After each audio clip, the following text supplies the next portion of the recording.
We have two guests who are joining us in the studio. It's Friday, so it's a healthy Friday conversation. We have the president of the Kenya Dental Association, Dr. Tim Theuri, and the president of the Kenya Medical Association, Dr. Were Onyino. Daktari and Daktari. Welcome to Kenya's biggest conversation. Thank you. We normally have one hot seat, but now because you've come together, we shall have two hot seats in the Situation Room this morning. It's good to have you. Two presidents of two associations of doctors. Okay. So what's the Kenya Medical Association? Yeah, so Kenya Medical Association is an organization that represents the interest of healthcare workers and patients. We have a twin mandate of ensuring there's quality delivery of healthcare and the welfare issues of our members are addressed. We are an offshoot of British Medical Association, formed way back in 1968, and we have been a key stakeholder in policy development with the Ministry of Health and now the Council of Governors, where we're able to provide technical guidance in matters health. Okay.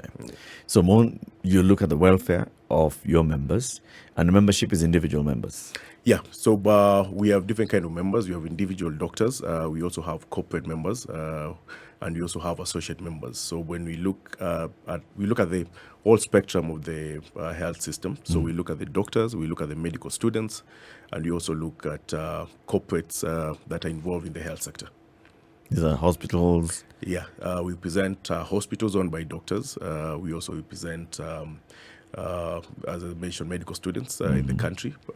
We also are in partnership. We have corporate members like Kenya Red Cross. We have associations with organizations like IMLU in matters human rights. We work closely with organizations like FIDA and other CSOs in the country. Okay. Yeah. We now know who you are. Dr. Tim Theuri, the Kenya Dental Association. Who are those? We were formed in 1960. We are older than KMA. And I was really hoping you would say we are friends. We work really closely with Dr. Were in the industry. Kenya Dental Association is a members association, and the membership constitutes largely dentists in the country. We are all over 1,400 of us since the first dentist was registered in the country. And we are in the space for advocacy, lobbying for good oral healthcare and for our members' welfare, because we are a small number. So we have to take care of their interest to ensure that as they are trying to deliver oral healthcare, that they do so in an environment that is conducive and enabling towards this. What is a conducive and enabling environment for a dentist? One, you're allowed to ply your trade without interference. By that I mean your clinical decisions that you take should be towards the benefit of the patient. Two, you're provided with the instruments and tools that enable you to do this. Generally, you will hear dentistry is expensive, having a filling is expensive. But I'd like to demystify that and say that it's access that is expensive. And if Kenyans are not allowed this access, that's when services become expensive. Access to what? Access to healthcare. As simple as that. Access to healthcare. Because if look at the numbers I've mentioned, as of this year, I think about 800 of us have been retained, and this means that 800 of us have been allowed to practice. They've satisfied the councils, that's the Kenya Medical Practitioners and Dentist Councils requirements to practice. So 800 of us. Out of that number, about half of them rather, are in public service. Okay. So that's about 400. So if you are to divide these people in all the counties, we have less than 10 dentists per county. Okay. That's what it means. Okay, Yeah. so that's interesting, because on this other side of it, when we talk about access to healthcare, we often think, okay, can I walk into a facility and then get what I need at a price that I can afford? But it's interesting that you say that from medical practitioners' point of view, that access to healthcare means, and maybe you can clear this up. So access to healthcare means that there would be enough of you spread out around the country, so much so that anybody who walked in then would be able to find somebody who would be able to take care of them. Is it more than that? It's more than that for sure. Okay. And if you look at healthcare, it has various components. And I will look broadly at the human resource for healthcare component. We have the facilities. We have the financing of healthcare. And then, of course, we have what I call the politics of medicine. How we're managing this resource. I wouldn't call it a scarce resource, but it's the distribution that tends to be a problem. So that's how I'd look at it. Those are the factors that bring the system together. Yeah. Yeah. So, but if you look at the access, if I just follow what my co-president is saying, we always talk about having accessible, affordable healthcare, and this is where the UHC conversation we've been seeing going. But there is a critical aspect, and I think when you talk about our members' welfare, that we need to speak about is the issue for human resource for health. The same shortages that we haven't met the WHO specification in terms of the number of doctors or number of dentists to patients. But yet, Latif, we find out that as we speak now, we have more than 400 doctors who have cleared their training, who are sitting at home. We have more than 2,000 doctors who clear their post-university training, that is internship, and they have no employment in this country. Yet, we still have issues of access. We have patients who go to institutions. You're not able to see a doctor. And we have Kenyan citizens trained by taxpayers' money who are sitting at home. And that, for us, is something that is we find very perturbing. And we're still seeing even people wanting to import doctors to the country while our own citizens are sitting at home. Why, by way of explanation, is that imbalance there? Doctors are trained, but then there's no uptake in the facilities. But then, like you say, there's the employing of doctors, external employment of doctors. Why is that a problem? Is it a funding issue or critical? Is a health financing issue. We are not allocating enough resources to the health sector. Right now, as we speak, only 2 to 3% of the budget goes to the health sector. We signed an Abuja declaration that we keep on talking about, excuse me, that needs to increase this allocation to more than 5%. Once you have enough allocation, then you need to, enough financing, then you need to match this with proper infrastructure to our counties, because you cannot place doctors in facilities and they do not have the necessary equipment to work. So key is health financing. And following that, you also have the issue of the human resource for health management. We made a mistake when we devolved the human resource aspect. And get me right, it's not devolving of health, but devolving the human resource for health aspect. And we have continued singing this song, even during the BBI conversations. We were very loud and said we need to manage the human resource aspect so that someone in Lunga, someone in Isebania, somewhere in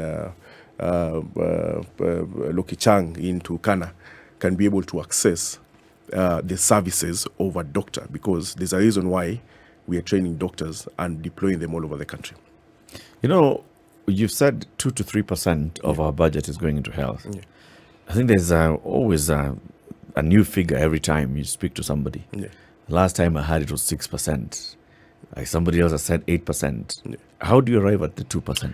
So for us, we look at if you look at the direct allocation to health, in the Ministry of Health, in the national budget. In the national budget, okay, it's around 2 to 3%. Okay, but if we look at maybe other aspects of health, maybe allocation that goes to healthy living, agriculture, maybe infrastructure to support the health, then we find it may become a bit bigger if you look at it like that. And at the county level as well. At the county level, yes, even at the county level, translate the same. I can give you an example of, there's a county that gets almost 3.1 billion allocation to health. But if you look at the amount of money that they spend on the current expenditure, that means paying salaries, is almost 2.5. So what are you left with to buy drugs? That's why you hear there's constant drug shortages in our institutions. What are you left with to invest in new services? That's why you still see people coming all the way to Nairobi to access services. And you have devolved health. So it's a time that you have the difficult conversation and look at the health matters.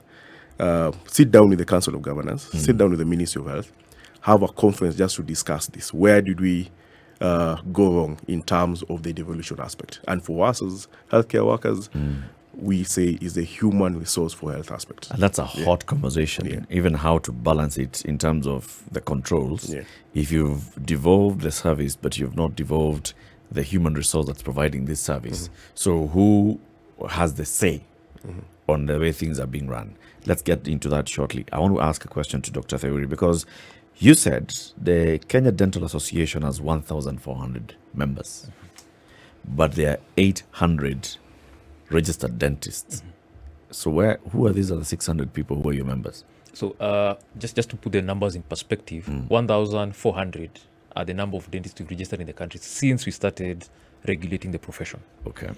Of course, there's been attrition. People have moved out, lost by death, people who've just not practiced dentistry and are doing other things. So that's where the difference in the numbers is coming in. The 800 are those who wanted to practice this year and did what is right. Okay. So that's where those numbers are coming in. But from what you know, if you're able to just subtract the number of dentists that graduate out of our schools of dentistry, yes, and those that then get licensed in a year, do they match? Of course, there's a big disparity, as Dr. is saying here. You'll find that we are bringing into the system, if I may call it that, about 50 to 70 dentists annually. These are the ones we train locally. University of Nairobi is doing training, and they're releasing about 19 to 20 every year. More University School of Dentistry is also releasing another 20. And then we have foreign trained doctors who come in. So those are the numbers that you're looking at. What we are putting into the system is also a bit different as well, because we'll have a loss of one or two who never get into practicing. But then again, once they've done their internship through national government, the counties who have the responsibility now of employing doctors are not picking up dentists and medical doctors for one reason or another. And from where I stand, if I was to eyeball the situation, it would be that when we were devolving health, it seemed flowery.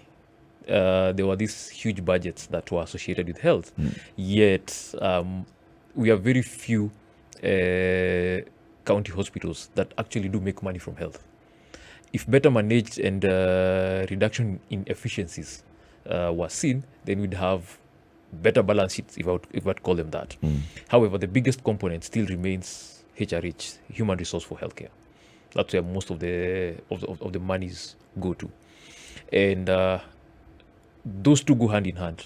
Good healthcare goes with good quality staff and their numbers. Because if I was to have a doctor where you're seated right now, we'd have someone do the morning shift, another person do the evening shift, if I may call it that, and another person on standby to cover just in case either of you is not feeling well. So if you were to look at it that way, then it's not the one seat that is being occupied.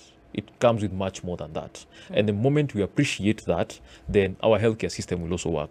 The other thing that I usually say in private conversation is that we should just like ourselves a little more as Kenyans. And this is a message I usually drum to the political class. And we've seen a road rise out of Mombasa Road, right? The expressway. We've seen Thika Road from what it was to what it is right now. Why can't we want the same for healthcare? Haven't we seen that in the last 9 years of devolution? Haven't we seen more health facilities being constructed around the countries? Haven't we seen doctors' remuneration rising in those 9 years? Well, it could be because of the governor's understanding that this is important, also because of the kind of lobbying that your associations and union have done. I appreciate the journey that we've taken so far.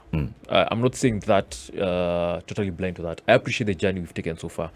And we've seen a lot of brick and mortar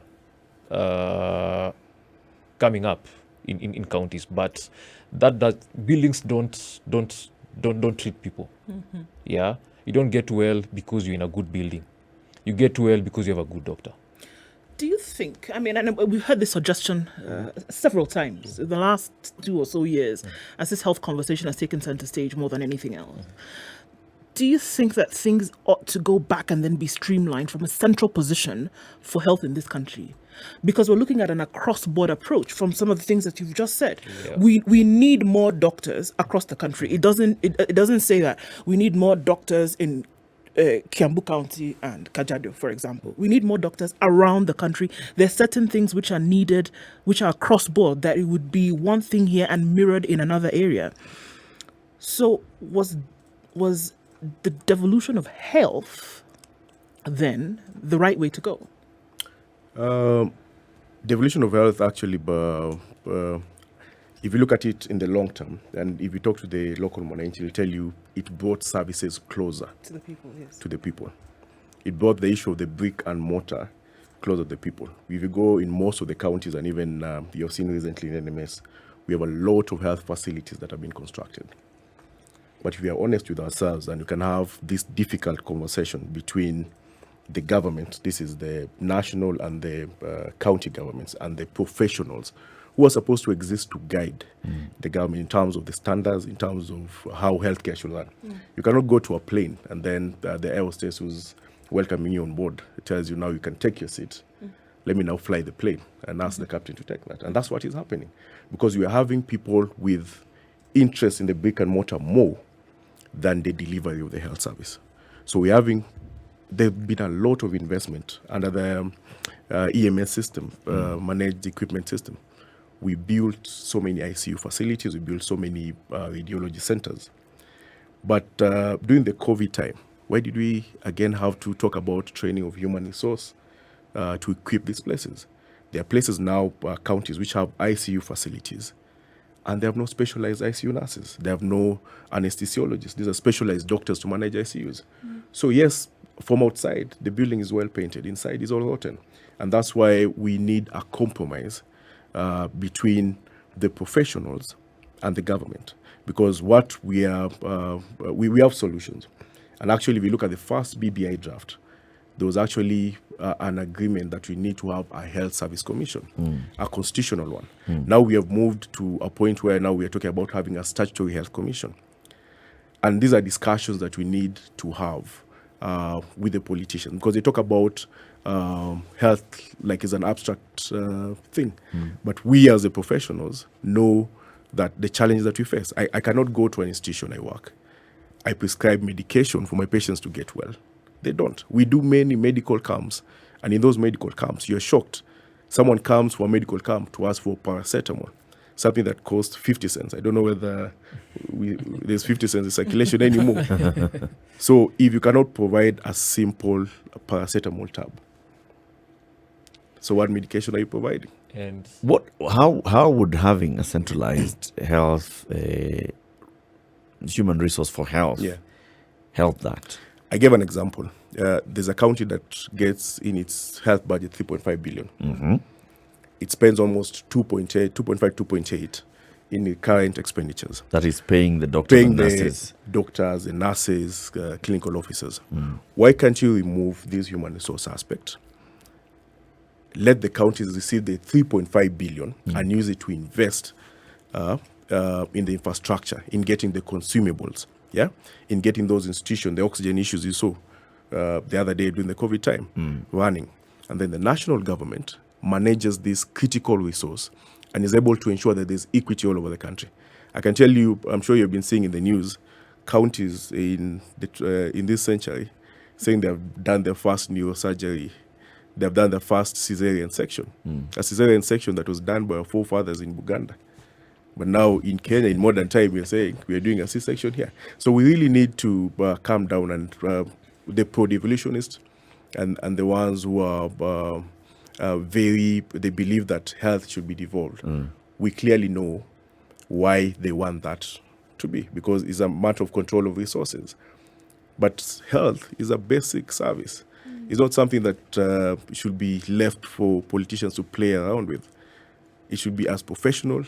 The way we treat the education sector, the way we are serious with the security sector, is the same seriousness that we need to see both political divides giving the same attention to health. And we're not seeing that. We're just hearing people talking about NHI, people talking about abstract things, but we are not on the table to guide them on where we need to go as a country. Let's dig deeper into that conversation. This is whether we need to centralize human resource for health, but retain devolution for health, or whether we should totally just centralize the entire health, just like we've done with security, with education. That's the conversation we want to have. Let's look at the pros and cons of each.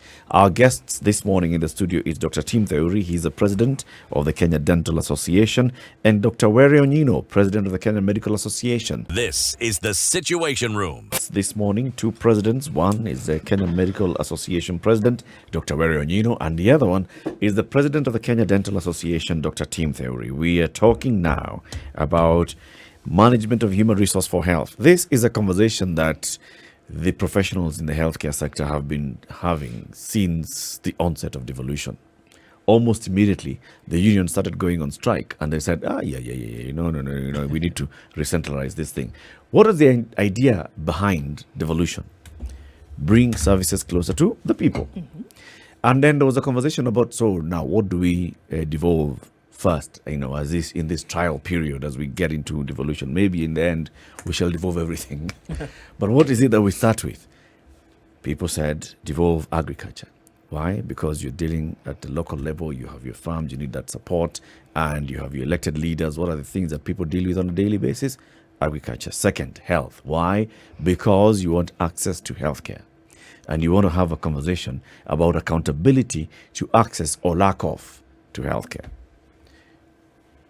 Conversation about security? No. Let's not create 47 warlords with their own security systems. Let's retain security at the national level. Education, for purposes of maintaining the standard, blah, blah, blah, blah, let's not devolve education yet.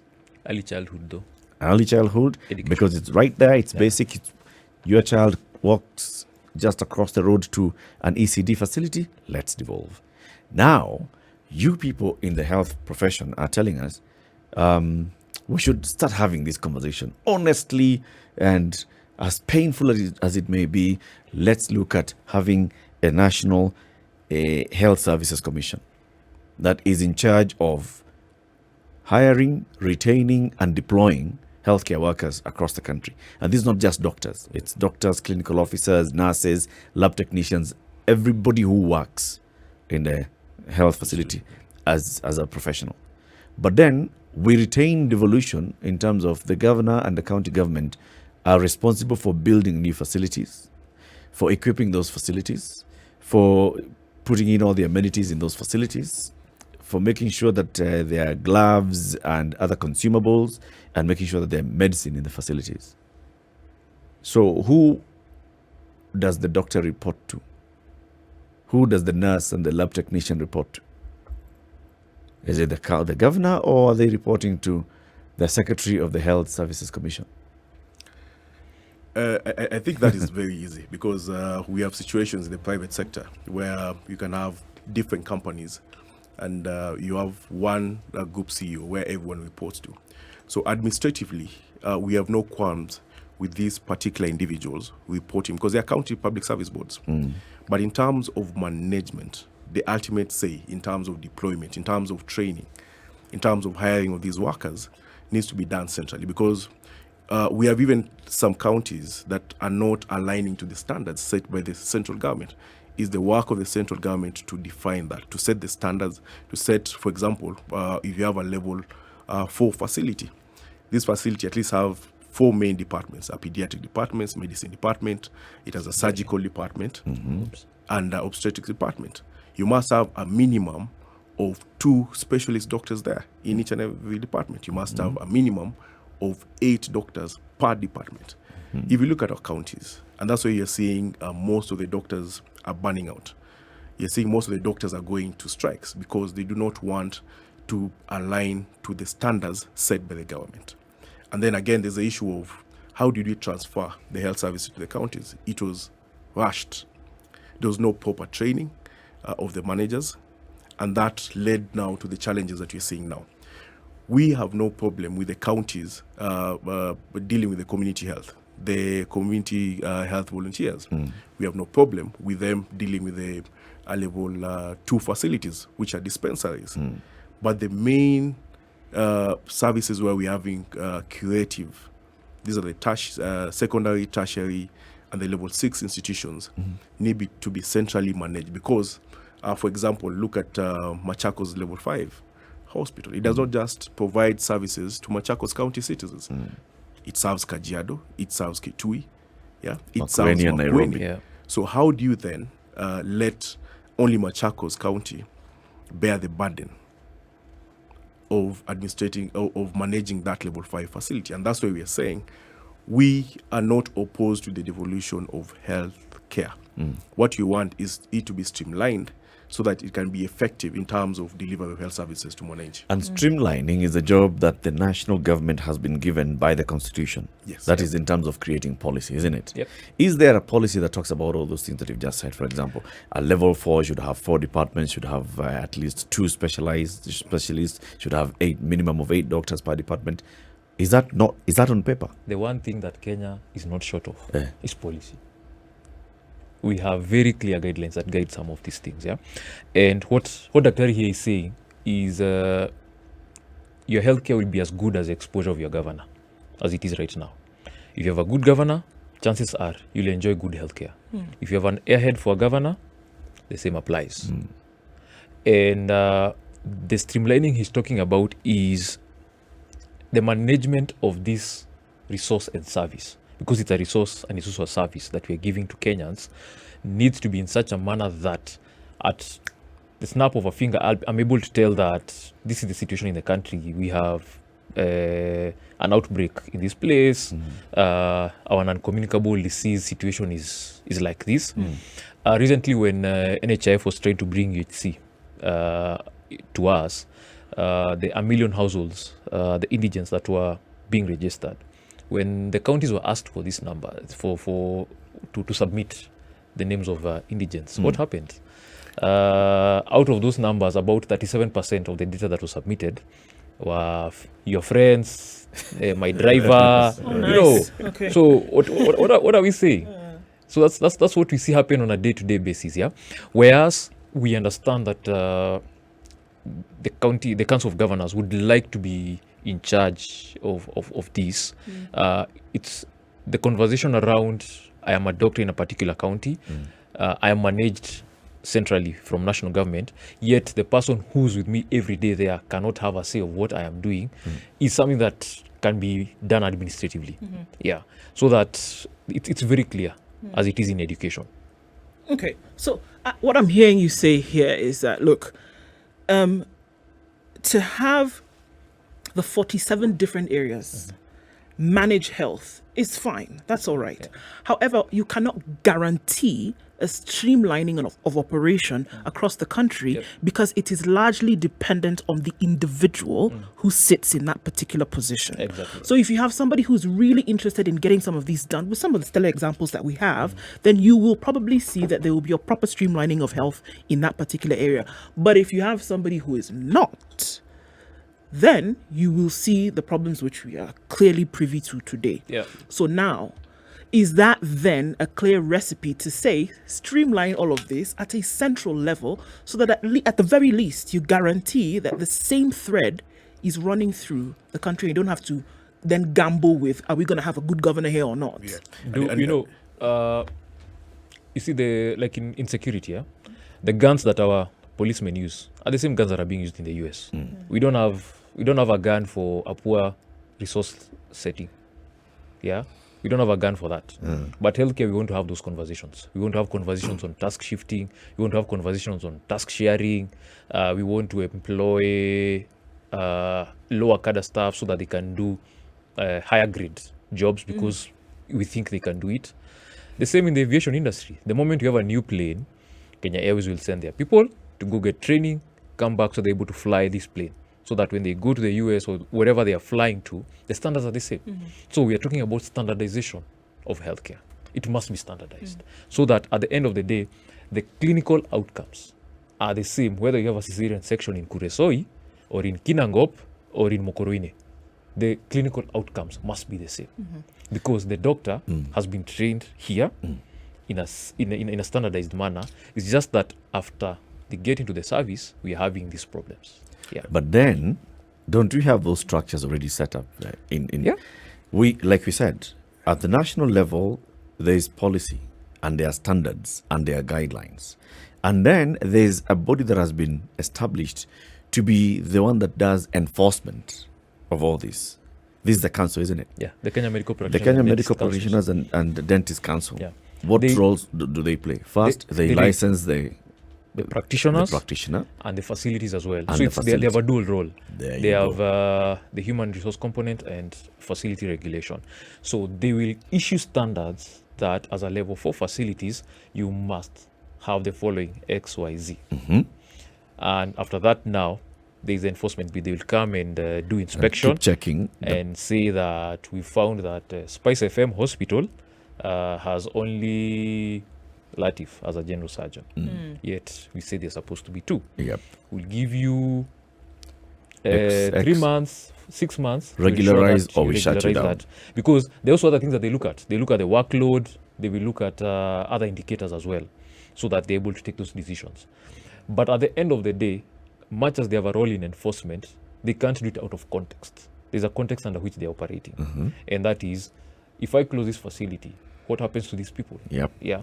So we also force their hands.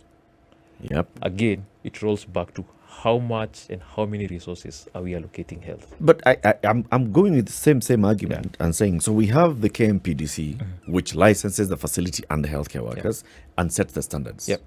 Now, do we have other sticks that we can use to make sure that this facility and the county government or whichever government, whether national government or county government, is actually making sure that this facility is serving the people? And I say we do currently in the current status. I'd say we have the Commission on Revenue Allocation that has a formula. We have legislators at the National and Senate that look at, okay, so this is the formula we are accepting. This is how much money is going to be going to the county level, how much money is going to each county, and what is the rationale for receiving this money. This all can be used to make sure that, number one, you ring fence the budget that is allocated to county. Then you also say, if you do not, if regular checks by the other authorities, by KMPDC, by the Commission on Revenue Allocation, by the Intergovernmental Relations and a Technical Committee, if all these come and inspect and they find that you are not meeting the standards, then you drop some points and your next budgetary allocation misses out on something. So we have ways of doing that. Instead of saying, let's take it back to the national government, which national government until 2013 was not doing any of these things that we're talking about anyway. You see, Latif, let's look at it. Since health was devolved, have you ever met a Kenyan citizen who comes and tells you, I walked to KMA health center and I got all the services that I need, I'm now well? The way someone will walk, let's say, to one of our major private facilities. You see, we cannot continue supporting something that has failed. The national government knows that there's a problem with the health service delivery. Even if you look at what the politicians are talking now, they're talking towards improving. They're talking about having a human resource council. They're talking about they're not talking about the main thing, which is the health service commission. So if something has failed, go back to the drawing board, review it, and see how can we do it better. Let me give you an example on the issue of cost of healthcare. We have been having this discussion for the last 1 year on how to reduce cost of healthcare. Right now, as we speak, doctors all over this country, Mombasa, Kakamega, Nairobi, are being charged by the city councils work permits, business permits, which is illegal. Yesterday, I was speaking to the president of the nurses.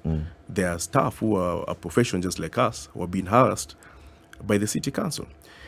These guys are not connecting the dots that if I'm paying my license at KMPDC or NCK, and then you come again and charge me a business permit, which is illegal through many orders that have been given by the High Court, I'm increasing the cost of healthcare.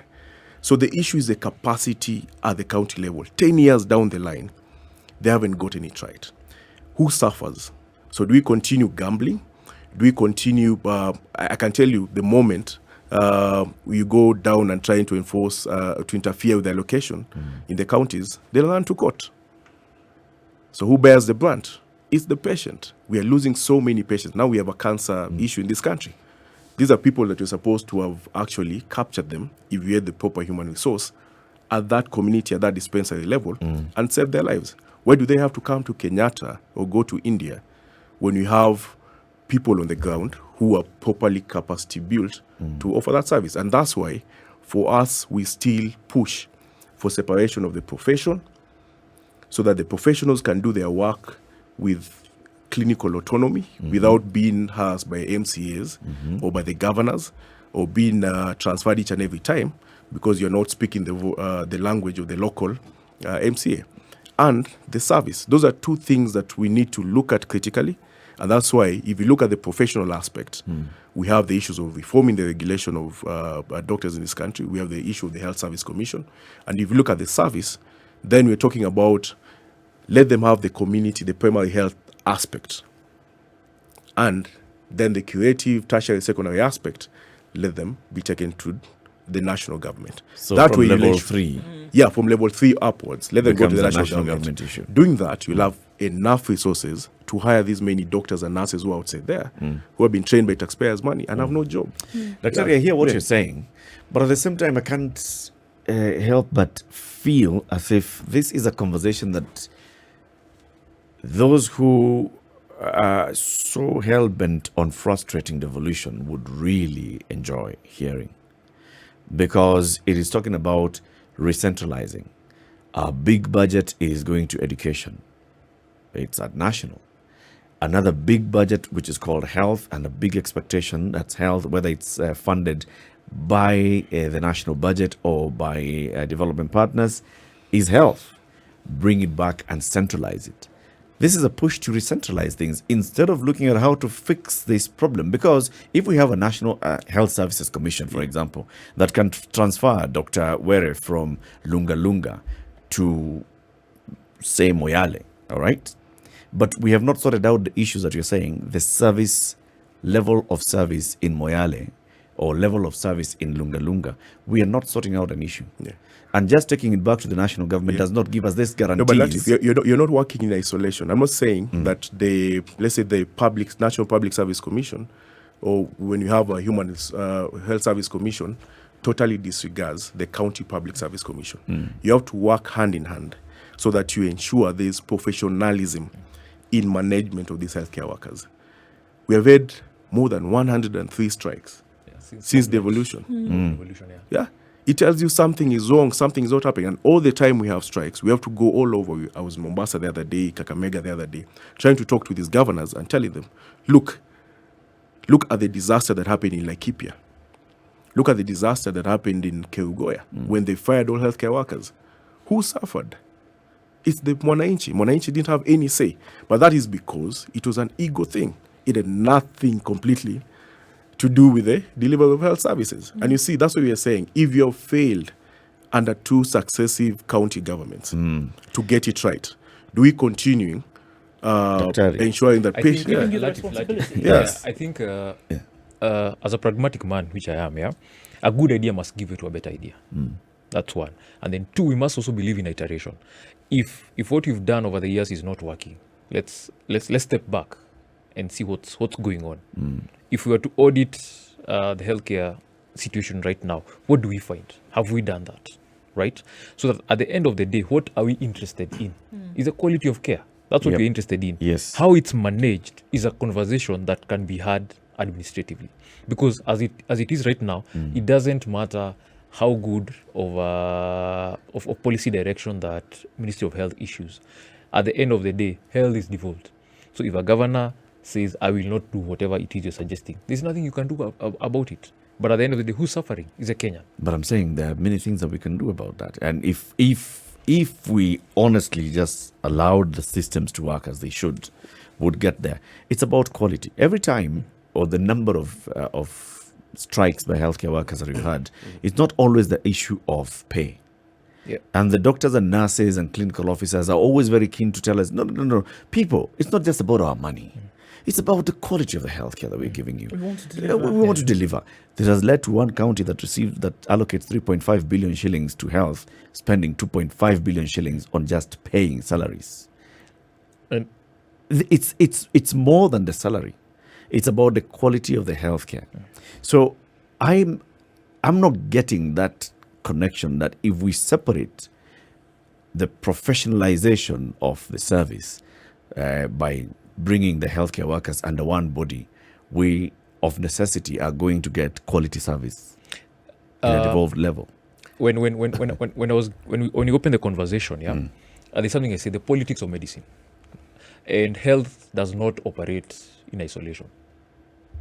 It operates in an ecosystem. The cost of healthcare is not only the components that go into providing a certain service. Right now, what amount of taxes do health products and technologies attract? That's a conversation we must begin to have. 2, the nature of politics in the country is something that we can't run away from.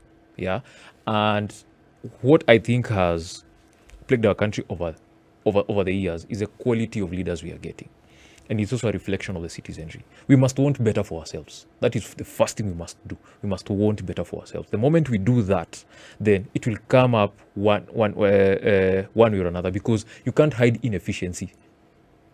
You can't hide inefficiency. And the thing about merit is that it always rises to the top.